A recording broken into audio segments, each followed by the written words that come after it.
Day 3. I want to get out here before the wind picks up.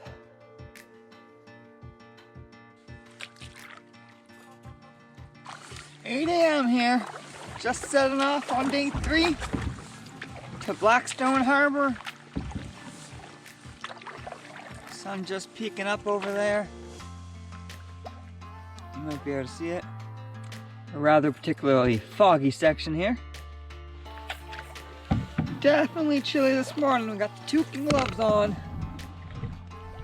But we're staying pretty warm. Just uncomfortable. Just dealing with some wake from a boater who didn't see me. Some nice colors here as we enter the Captain Allen Strait.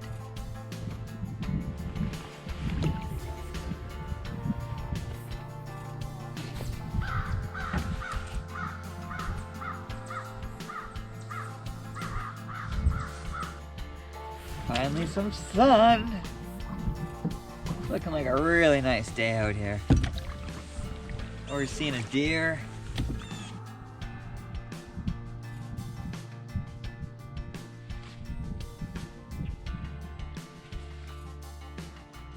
Well, I made it past Woods Bay. Just a little nervous, that's why I woke up early to get out of the wind, or to beat the wind, but it wasn't actually that bad, which that's what I wanted, right? So now just trying to make it to my campsite so I can eat some, I guess, breakfast.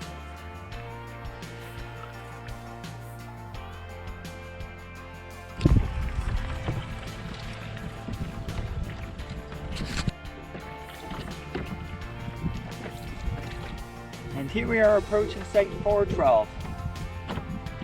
We've stayed here before. One of our favorite sites here. So as I come to this site, I realize they really haven't left me any firewood. I know firewood's gonna be a real issue on this trip. I'm already trying to decide which paddle I can burn.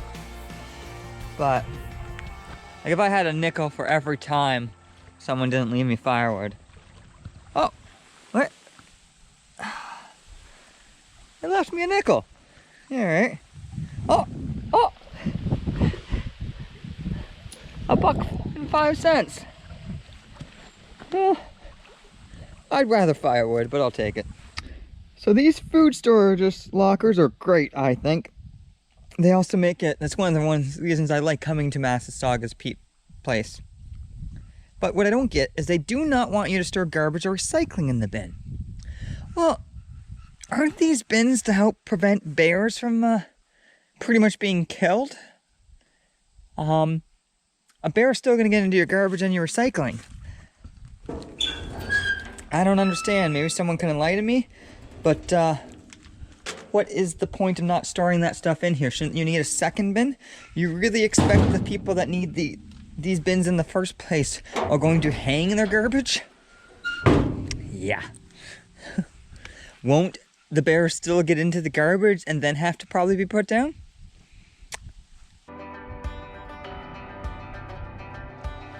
We're going to do the 930-meter portage from Blackstone Harbour to Little Blackstone Lake. And I'm going to do the marsh. Let's see. So you got the stone going up there. Mark the path for the dock over there. And here's the Calhoun Lodge for residents.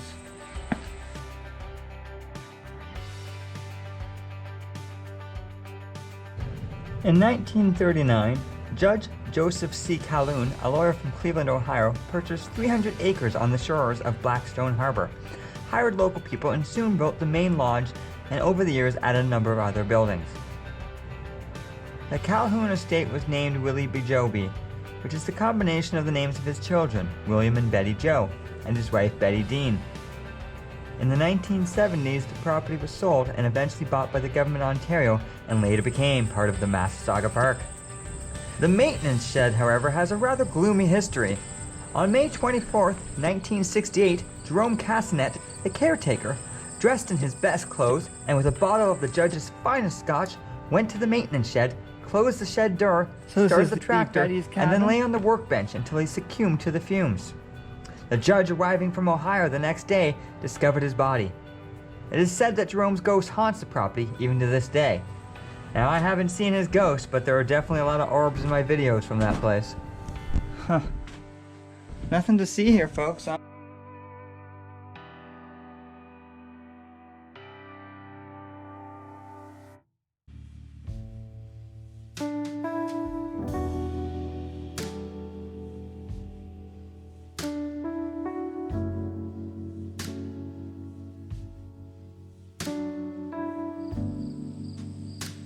See the water tower that fell over.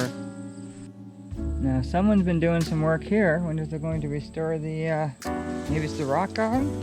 That really looks like a well. And there's this, which looks to be some type of tree stump removal.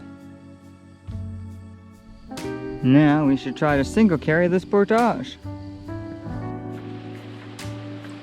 Alright. Here we try to go down the Blackstone Creek.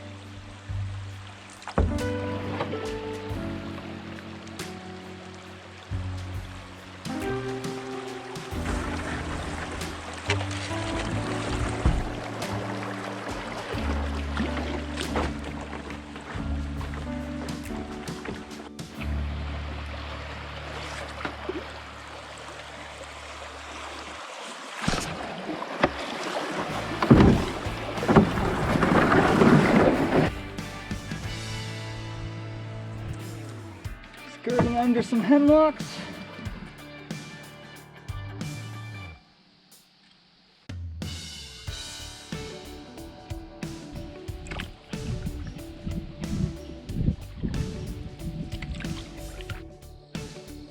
Birch, maple, everything's just popping over there.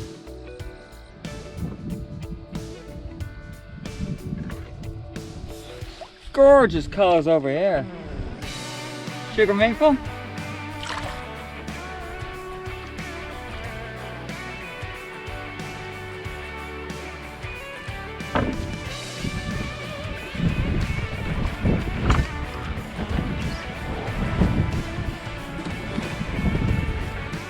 Just around the river bend is probably another beaver dam.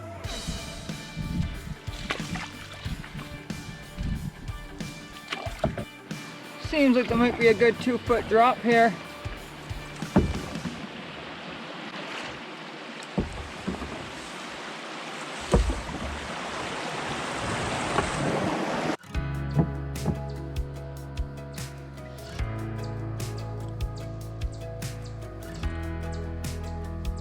Fairly big dam. Let's see if we can shoot through it.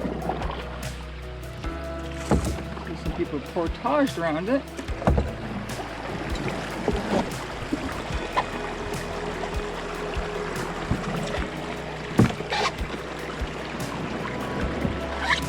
Alright. Let's look at the shadow of that tree in the water.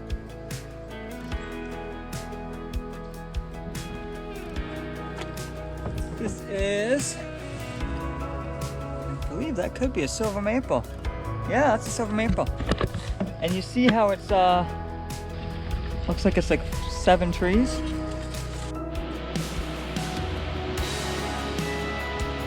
And up there, that noise is the start of the waterfall. I think, personally, I should be aiming to get out soon. So there's the bloody waterfalls.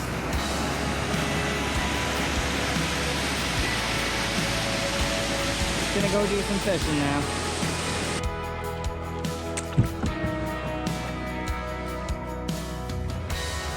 The wood haul we got back there at the waterfall.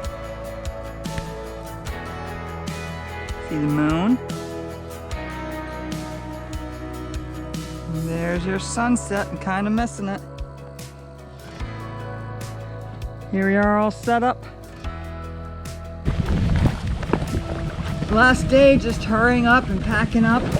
I got a little more wind than I was hoping for this morning, so let's get this journey going because we gotta go to Mech and get ready for the next trip.